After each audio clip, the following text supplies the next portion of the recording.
इति नाद। नाद जो आता है हमारे मुख के अंदर, जिसको आप कंठ, मूर्धा, तालव्य ये सब आप कहते हो, ये आकाश और वायु के कारण से हमारे भीतर नाभि से उठता हुआ शब्द हृदय में, हृदय से उठता हुआ हमारे कंठ में आता है। तो मानो ये वाक सूक्त में ये कहा गया है, यम कामये तम तम उग्रम गृणोमि तम ऋषिम तम सुमेधा। उसको मैं ऋषि बना देती हूं, मैं उसको सुमेधा बना देती हूं। वाणी का ही तो खेल है ये। इसलिए हम संध्या के मंत्रों में प्रार्थना करते हैं, वाक वाक, हे परमात्मन मेरे मुख में वाणी का उच्चारण हमेशा होता है, और ऐसी वाणी बोलूं मैं कि उस वाणी से किसी को कोई कष्ट न हो, कोई पीड़ा न हो।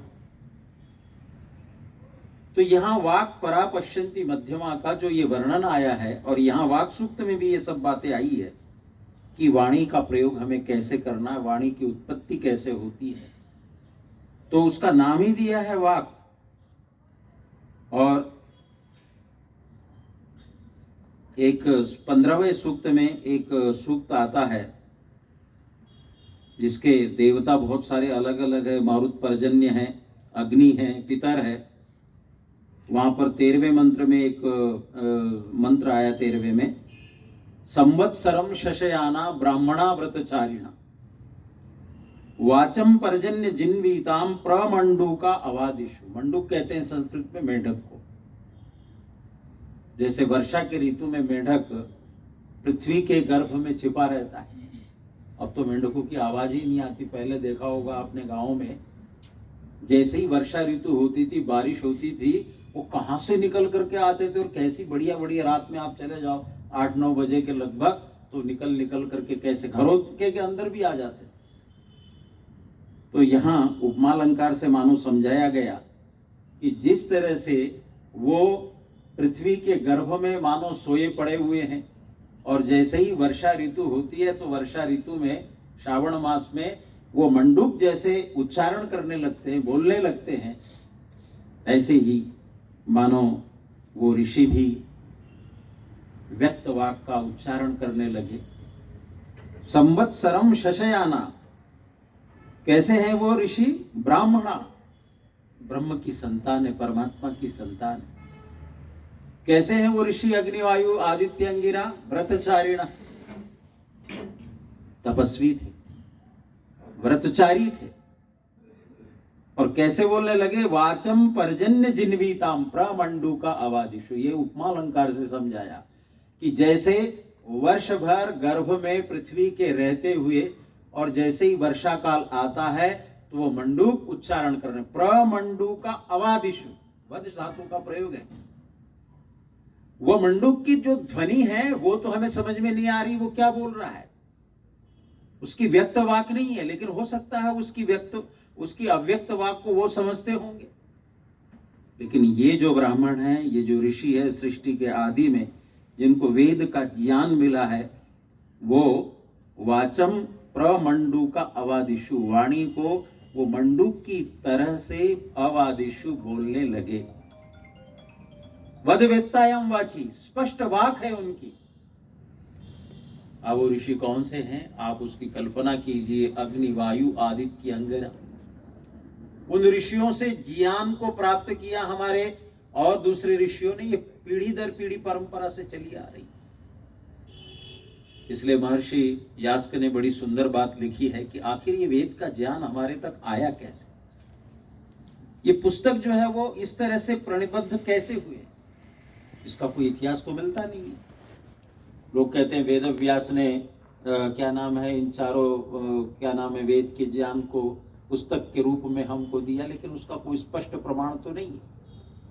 यास्क ये जरूर कहते हैं कि ऋषियों की जो पहली कोटि हुई, 3 कोटियों का उसमें विभाजन किया गया, तो उनमें पहले कोटि के जो ऋषि थे वो वही थे जो सृष्टि के आदि में जो उत्पन्न हुए हैं। जो महर्षि दयानंद लिखते हैं ना सत्यार्थ प्रकाश में, मैथुनी सृष्टि और अमैथुनी सृष्टि की चर्चा, कि सृष्टि के आदि में कौन से लोग पैदा हुए, बूढ़े पैदा हुए, बच्चे पैदा हुए, तो क्या कहते हैं वो, नवयुवक और नवयुवतियां पैदा हुई। कल के मंत्र में एक बात और आती थी कि ये जो इवोल्यूशन है, विकासवाद की जो थ्योरी है, वो हमारी नहीं है कि मनुष्य की उत्पत्ति कैसे हुई, तो क्या नाम है, बंदर की तरह से, बंदर से ही हम उसकी संतान माने जाते हैं, लेकिन वो ऐसा नहीं है। तो बंदर तो विकास करते करते वो तो वही है, वही किलकारी मारता है, वही उसकी पूंछ है, अब उसका विकास क्यों नहीं हो रहा है? तो कल के मंत्रों में और यजुर्वेद में भी बहुत जगह आता है, द्यौष पिता पृथ्वी माता। कल एक मंत्र आया था कि सृष्टि के आदि में द्युलोक हमारा पिता बनता और पृथ्वी हमारी मां का काम करती है। तो पृथ्वी हमारी मां का काम कैसे करती है कि जैसे वो मंडूक पृथ्वी के गर्भ में रहता है और समय आने पर वर्षा काल के समय में जैसे वो पृथ्वी का भेदन करके निकल करके और आ जाते हैं, ऐसे ही सृष्टि के आदि में भी ये द्युलोक तो हमारा पिता का काम करता है और ये पृथ्वी जो है वो हमारी माँ का काम करती है। इसलिए कल शास्त्री जी कह रहे थे ना, जलचर, थलचर और नभचर और 4 प्रकार के वो जीवों की चर्चा है, जरायुज, अंडज, स्वेदज और उद्भिज। तो मनुष्य को उद्भिज भी माना गया है। कब? वो सर्ग काल के आदि में। वो तभी स्वामी जी की वो सारी की सारी चीजें सत्यार्थ प्रकाश की वो घट सकती है, अन्यथा तो कैसे घटेगी? जब तक इस पृथ्वी को माँ का दर्जा नहीं देंगे या माँ को नहीं मानेंगे, जैसे माँ गर्भ में अपने बच्चे को पालती है, पोषित करती है 9 मास 10 मास, ऐसे ही यह पृथ्वी भी सृष्टि के आदि में हमारी माँ का काम करती है। और ये संवत्सरम शशयाना ब्राह्मणा वतचारिणा, मानो 1 साल वर्ष तक शशयाना सोते हुए, तो ऐसे ही ये भी हैं सृष्टि के आदि के जो इंसान। और ऋग्वेद में और सामवेद में भी ये मंत्र आता है। लेकिन ये जो माँ है, जो हमारी माता पिता हैं, ये मैथुनी सृष्टि कहलाती है। यहाँ तो वो बच्चा जो है माँ के गर्भ में रहता है और माँ के गर्भ में आने के बाद वो माँ के दूध का पान करता है। लेकिन ये पृथ्वी रूपी जो माँ है वो कैसी है, उसके तो कोई स्तन नहीं है। तो वहां इसका भी वर्णन आया है, उसमें ये कहा गया है कि ये माँ कैसी है।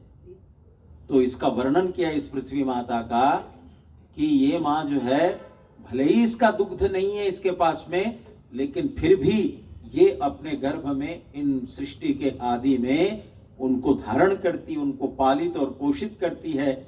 और जैसे ही उनका काल पूरा होता है तो वो पृथ्वी का भेदन करके मानो यहाँ से निकलते हैं। इसकी चर्चा एक बहुत बड़े उपन्यासकार हुए अभी आधुनिक काल में ही, जिन्होंने बड़ी अच्छी अच्छी संगति लगाई है इन सूक्तों की। गुरुदत्त वो नहीं जो महर्षि दयानंद वाले, एक बहुत बड़े अच्छे साइंटिस्ट उपन्यासकार हुए हैं, जिन्होंने चंद्रगुप्त और ये सब बहुत किताबें लिखी। उन्होंने एक पुस्तक लिखी, विश्वे देवा। ऋग्वेद का जो 164वां सूक्त है, जिसको 80वां सूक्त कहते हैं, उन मंत्रों की जो चर्चा की है वो ऐसा लगता है कि मानो सचमुच में गुरुदत्त ने गागर में सागर भर दिया।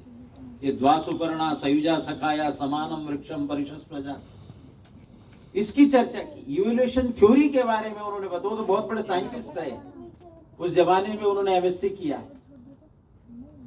उसकी संगति लगाई विश्वे देवा।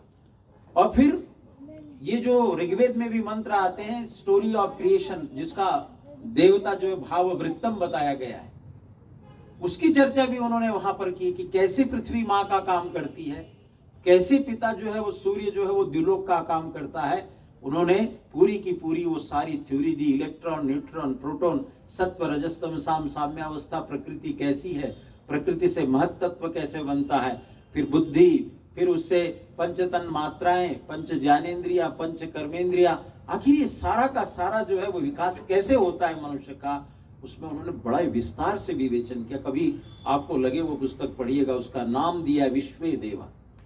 वो ऋग्वेद के प्रथम मंडल के 164वें सूक्त का वैज्ञानिक दृष्टि से उन्होंने बहुत सुंदर विवेचन किया है। मुझे आज तक जो है न तो सायण का भाष्य में